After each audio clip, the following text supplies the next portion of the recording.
From offhanded comments that ended up coming true to the unexpected twists and turns in the story, The Walking Dead has managed to keep audiences on the edge of their seats for over a decade. Here are some of the best Easter eggs from the series that foreshadowed future events. Starting off with The Sanctuary's choice of external decor. One of the most significant locations in the show's history is The Sanctuary, a fortified factory building that housed Negan and his nefarious group of survivors. For a couple of seasons, it was a prominent setting for the series and home to some of Rick's groups. Meanwhile, others would occasionally stop by to try and take out their mortal enemies. However, The Sanctuary was no ordinary building. It had some pretty intense security measures in place to keep intruders at bay. One of the ways it did this was by planting walkers outside to scare off any potential trespassers. And as if that wasn't enough, some walkers' heads were even propped up on spikes to serve as a warning to anyone who dared to cross the group.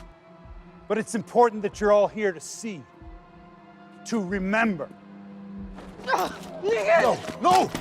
Andy, no. Hey. It's okay.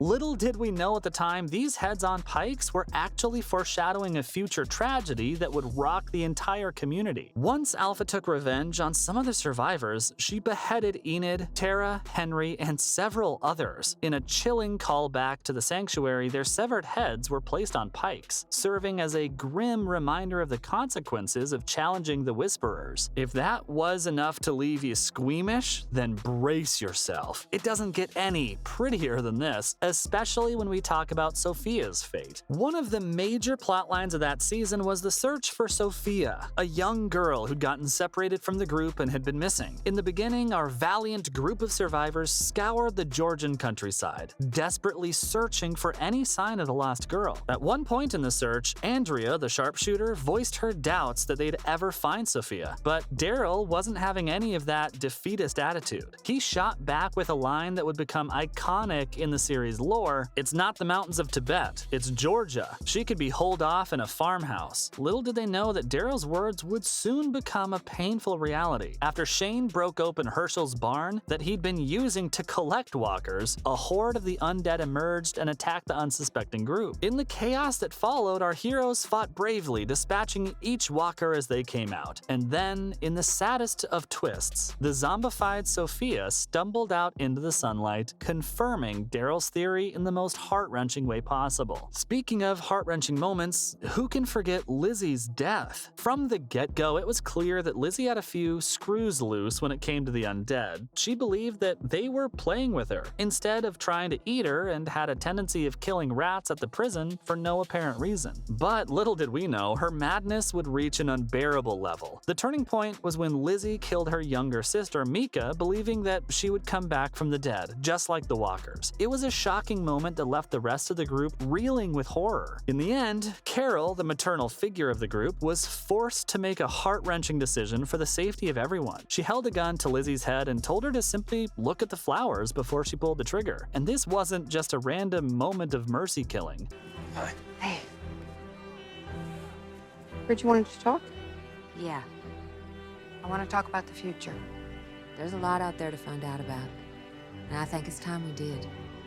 Oh no, it was foreshadowed 3 episodes earlier in a hauntingly beautiful way. While Carl and Michonne were scavenging an abandoned house, they happened upon a hall of paintings. One in particular caught their eye: a yellow sunflower, bright and hopeful amidst the rubble of the apocalypse. Little did they know that this sunflower would become a symbol of the show's most devastating moment. But not all Easter eggs led to grim outcomes, as evident by Negan and Judith's unlikely friendship. The two formed an unexpected bond long after the disappearance of their mutual friend and ally, Rick Grimes. But this moment had been predicted much earlier by a young boy named Carl. As he lay dying from his walker bite in Season 8, he shared his hopes and dreams for the future with his father and Michonne. He envisioned a life in beautiful houses surrounded by vibrant crops, each playing a part in a peaceful community. And who did he imagine greeting Judith with a warm smile as they arrived in this idyllic future? None other than Negan himself. Now, Now, at the time, this prediction might have seemed far-fetched, if not downright crazy. Negan was a ruthless villain, feared by all and hated by most. But as time went on, the pieces of Carl's prediction began to fall into place. Negan found himself living under the same roof as Judith, and despite his violent past, the two developed a genuine bond. Their friendship was truly unexpected, but it proved that even the most unlikely connections can be formed in the unlikeliest of circumstances. Negan and Judith cared for each other deeply, despite the atrocities he had committed in the past. It just goes to show that sometimes all it takes is a little bit of hope and a little bit of faith to bring people together. But of course, not a lot of people want to come together in this series now, do they? Such as the zombie roleplay supergroup known as the Whisperers. For now though, let's focus on Beta and his two eyes. You see, in season 10, we witnessed the death of Alpha, the group's ruthless leader. And as we all know, where there's a power vacuum, someone is always ready to fill it. In this case, it was Beta, Alpha's right-hand man, who stepped up to take her place. But Beta's time as the leader of the Whisperers was short-lived. In an episode following Alpha's death, he's seen mourning her loss with a cryptic note that reads, "These two eyes see one truth." Now, at the time, this note might not have seemed significant, but as the season went on, its meaning became clearer. You see, it's a stunning turn of events. Beta met his demise when Daryl, the fan-favorite survivor, stabbed two knives into each of Beta's eyes. It was a brutal, gruesome death, but it was also a fitting end for a character who'd spent so much time hiding behind his mask and his loyalty to Alpha. But the note is what really stands out here. The reference to two eyes seems to foreshadow Beta's fate by losing both of his eyes in a brutal and violent way.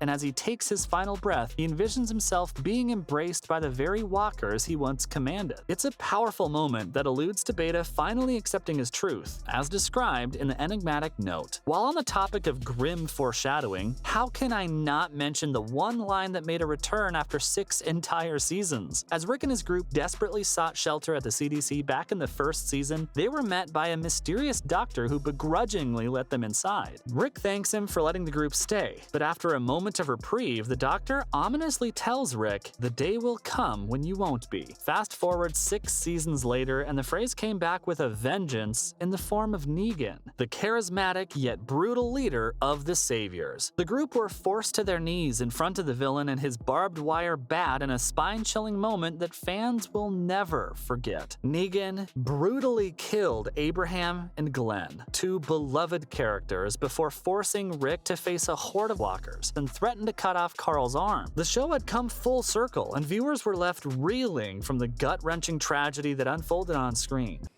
You take Pammy out with this thing, hell is gonna rain down on you. And you ain't gonna come back. And you have to come back.